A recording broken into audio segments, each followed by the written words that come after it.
Hello, I am Yavuz Sancı. In this video, as a group member of the regressionists, I will be representing our project, which is called Employee Attrition Analysis. The content of this presentation has three parts. In the scope analysis, I will talk about the dataset of our project. Then I will share the results from our analysis, which are made with different variables. Finally, in the conclusion part, I will show the meaningful results which are extracted from our analysis. Our dataset is a fictional dataset which was created by IBM data scientists. The dataset consists of HR-related data for the employees of a company. It has 1,470 observations and 35 variables. Our main goal is to identify the factors which cause employee attrition. As shown in the bar chart, there are 237 employees who have attrition, which is equal to the 16% of the number of total employees. As we look at the analysis of the monetary variables, we can conclude that the employees who have attrition have lower monthly income and lower daily rate.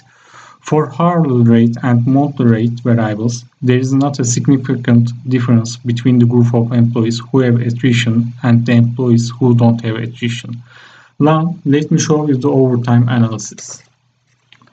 As we look at the bar chart on the left side on the screen, there is a relatively higher percentage of people working overtime in the group of employees who have attrition. 54% of the employees who have attrition work overtime.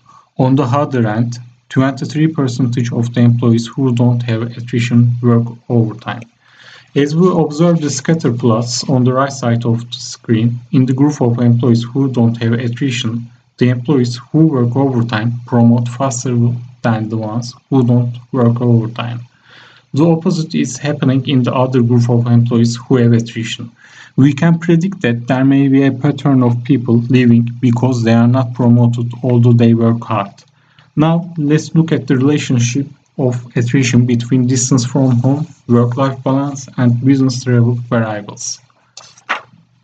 As shown in the chart on the left side of the screen, the group of employees who have attrition and reside close to the work have higher work-life balance ratings.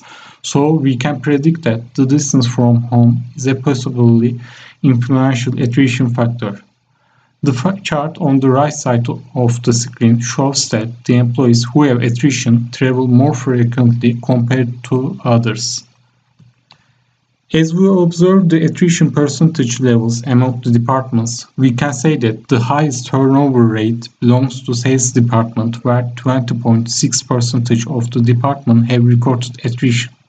It is followed by human resources, and the lowest turnover rate belongs to research and development department. As we proceed to the analysis of the marital status, income, and age variables, we can conclude that regardless of the marital status, there is a large population of employees who stay with the company and do not leave. Therefore, marital status is a weak predictor of attrition.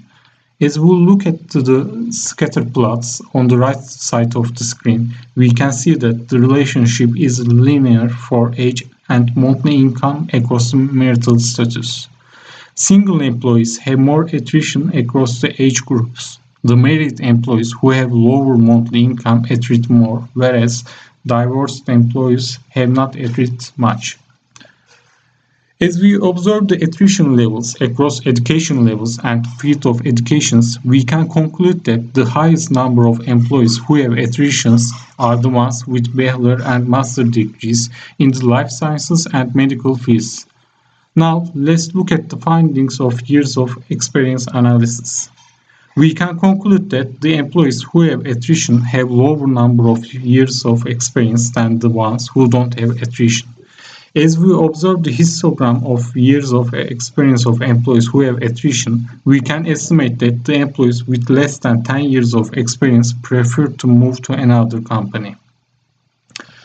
The employees with high job involvement have higher attrition rates, followed by medium job involvement employees. For job satisfaction variable, there is a visible increasing trend in the category of people who don't have attrition, whereas this is not so in the case of people who have attrition. As we observe the performance variable, we can conclude that there is not any difference between the performance rating and the attrition levels. Both the groups of attrition level have similar percentages. Finally, we want to investigate the relationship between years at company and monthly income variables for attrition. The employees who don't have attrition have higher monthly incomes than the employees who have attrition.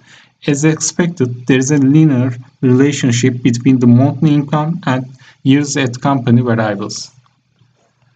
Now, in the conclusion part, let's look at the meaningful results which are extracted from our analysis. The factors which cause employee attrition are lower monthly income, working overtime, traveling frequently, long distance between home and work location, sales pressure for the employees of the sales department, and high job involvement. Additionally, we can suggest that HR department can deal with these issues in order to reduce the turnover rate of the employees which have high performance ratings for the benefit of company. We come to the end of our presentation. I hope you like it. Thanks for listening.